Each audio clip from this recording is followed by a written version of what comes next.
Hello there, fellow armchair generals, and welcome to a, let's say, prologue of a new campaign of Terra Invicta.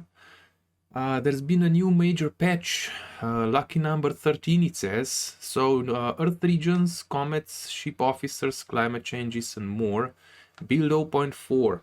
Now I've decided to go and play it. I'd never actually put any content about this game on YouTube. I did try a playthrough. I don't know how many hours I played, but I failed. I didn't have enough, let's say, support. So this time I'm gonna be releasing these episodes on YouTube. I am playing it live on Twitch though, but I'm gonna make the cuts of around 45 minutes. But what I would like you guys to do here on YouTube is, first of all, put in the comments if you want anything to be named after you. That's the first thing. The second thing is give me advice on what to do next. I'm gonna read through all the comments for sure, because it's a game that I'm gonna be playing more and more with time, and I definitely need any kind of every advice is gonna be useful. So that's the important part as well. Now let's go and check the major patch 13. So what's new? Biggest update in some time. It's now available on Steam for all players. So yeah, no save game.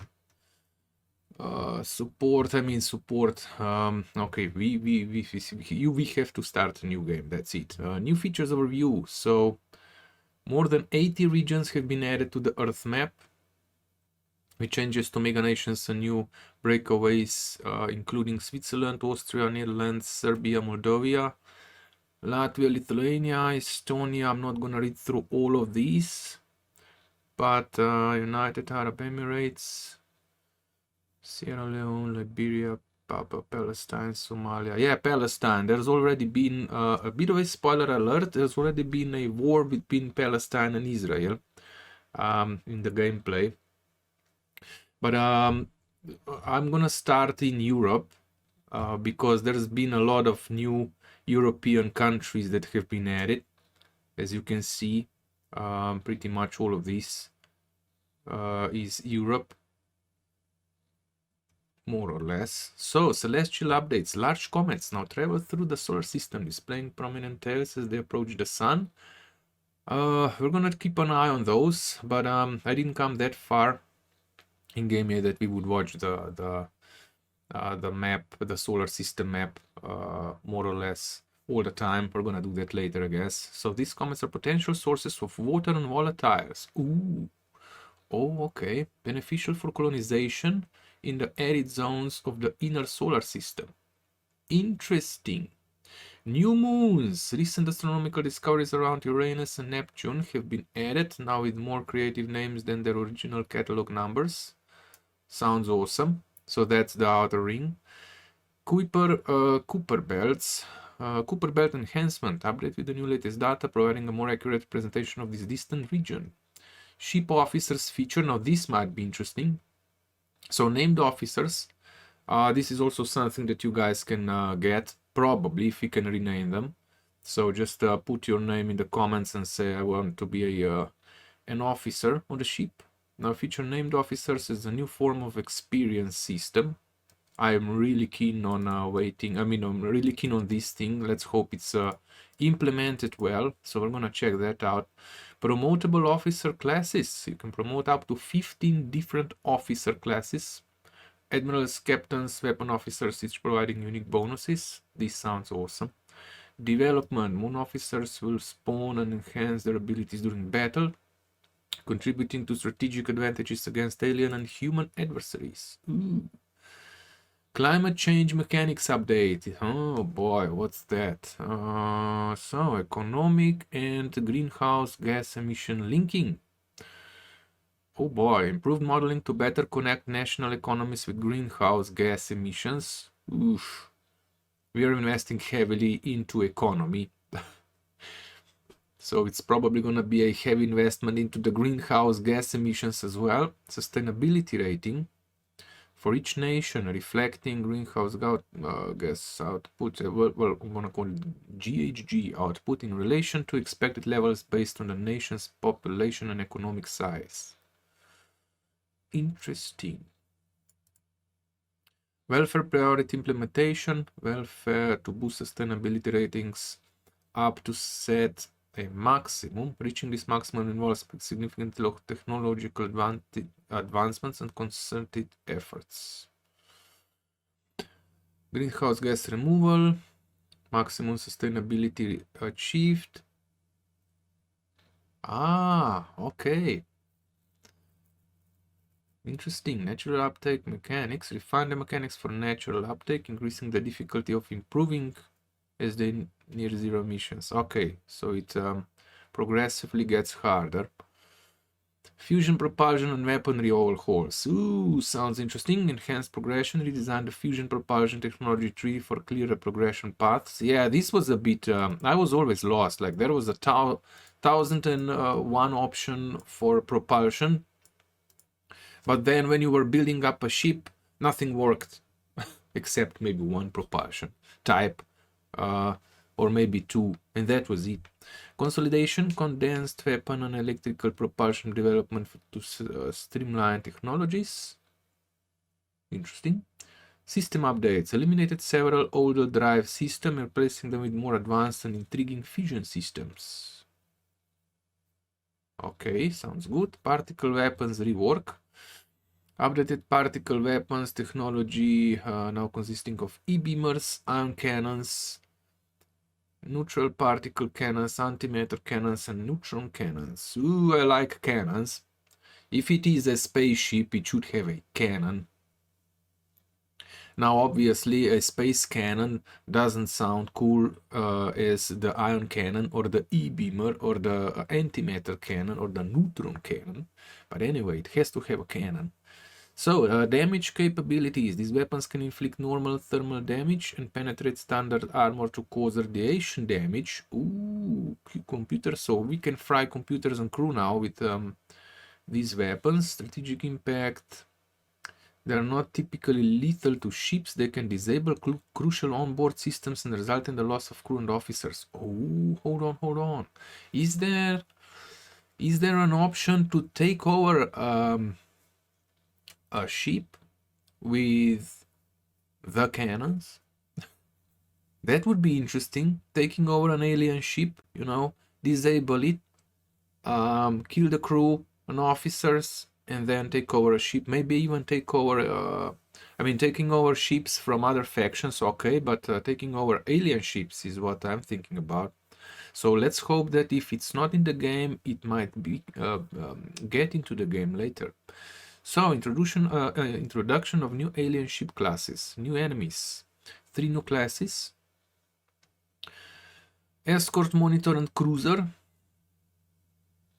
Okay, interesting. Combat targeting mechanics, so ECM modules. Okay. Missile defense capability. New module introduced a targeting computer that allows ship to counteract enemy ECM effects. Cooldown.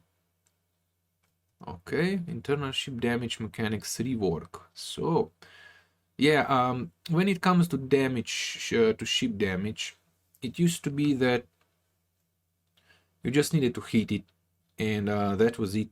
So, internal ship damage mechanics is now implemented, or at least reworked.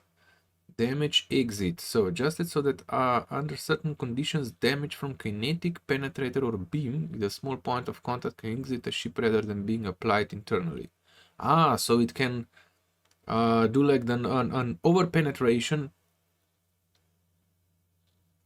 but not damage to interior. Yeah, that's actually good. Weapon immunity, explosive warheads, nuclear weapons, antimatter weapons are not affected by this change and will continue to deliver internal damage. Yeah, that's explosion. Increased survivability. Aims to enhance ship survivability by preventing some forms of damage from affecting the ship's internal systems. Yeah, so you can poke a hole in it, but the internal system will still work. That's something I really like. Sounds very nice. We're gonna check that out, how that works. So expanded role for explosive weapon, broader operational niche for explosive weaponry, emphasizing their effectiveness and distinct impact in combat scenarios. Yeah, so you have to have something to get probably to burn through the armor, but then something that explodes inside, destroying the modules and making internal damage. Terrestrial warfare mechanics. So war simulation enhancements. Improved mechanics to more accurately simulate prolonged attritional wars, as well as rapid invasions against significantly weaker opponents. Now, as you know, when you start up the game, Ukraine and Russia are already at war. And in this this playthrough, Russia was unable to take over Ukraine. It didn't manage to win any territory, and now it's already peace because one of the factions took over Russia, Ukraine, and some other countries, and they made peace. But it's exactly what this says. There's a different mechanic. So I was observing that through the gameplay, and it took a very long time and nothing happened. The Russians were moving in troops, pulling them out, moving them in, pulling them out, but they got blasted. Now when it comes to that spoiler alert that I said before, war between Israel and Palestine, Israel took over. So Palestine was a significantly weaker opponent. So Israel managed to take over Palestine territory. Invasion difficulty. Increase the difficulty and duration of invasions when targeting near-peer nations. Yeah, that's it. That's probably the Ukrainian-Russian war.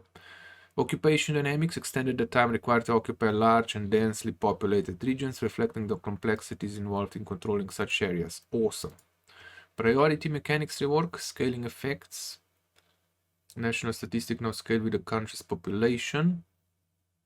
Consequently, progress on goals like GDP growth or reducing inequality will occur more slowly in larger nations like China compared to smaller ones like Botswana. That's also awesome.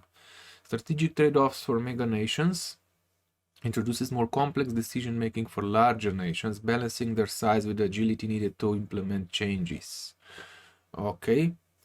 Enhanced advisor role. Advice counselor mission has been enhanced to improve a nation's economic performance more effectively while active, deploying a high administration counselor. So high admin counselor to manage capitals of large empires can help mitigate the challenges these mega nations face under the new system. Okay, so we're gonna have to do advising with a high administration counselor. New weapons and modules for ships. Enhanced armaments, introduction of several new weapons and modules. Yeah, the 40mm autocannon, we already got it. Not sure if we researched it, but anyway, we have it. Siege coil guns. Ooh, siege coil gun. Oh boy, sounds like something strong. And a variety of high-performance missile systems. Awesome. Additional ship features. Flag bridge and the salvage bay to enhance strategic and recovery capabilities. Ooh, interesting. Alien arsenal expansion. Yes, the aliens. They've also invested into the game, I guess. They must have been a strong supporters on Kickstarter. So the alien forces have also received new potent weaponry for use in late game, increasing the challenge and diversity of combat encounters. Awesome, that's awesome. Adjustment to mission control and mining relationships. Mining. Habitat core costs. Small habitat cores now require more mission control, while larger cost less. Okay. Mining module no longer consume mission control. Oh. Okay. Mine cap adjustments. The cap on the number of mines you can operate without Additional mission control has shifted from a peer planet to a peer mine basis, allowing for more strategic flexibility. Not sure I'm getting this right. A per planet to a per mine.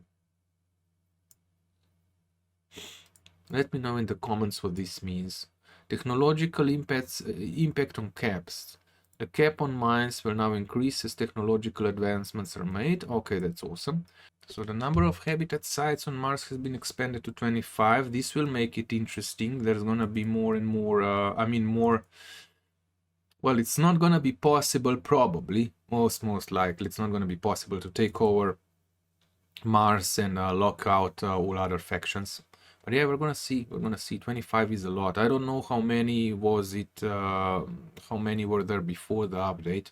But 25 seems like a lot. Anyway, additional adjustments and feedback. While the updates include extensive adjustments, there is more to explore.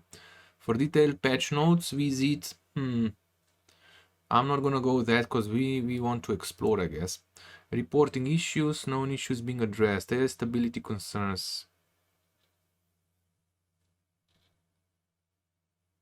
Okay, combat UI updates.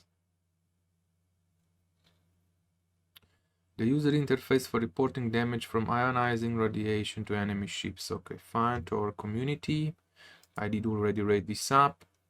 So yeah, that's gonna be it. I think I've said it all. It's almost a 20 minutes. Jesus Christ, this game is it eats time. It eats time. Yeah, also there's a discount now. 30% discount on the game, so if you don't own it yet, go and grab it. But yeah, let me not spend too much of your time by just rattling around. Like I said, put things in the comments, help me out trying to save our poor little blue planet from the alien menace. And yeah, put in the names of what you want to be named after you, so we're gonna enjoy watching the gameplay more. And yeah, stay safe and stay awesome. Hope to see ya in the first episode.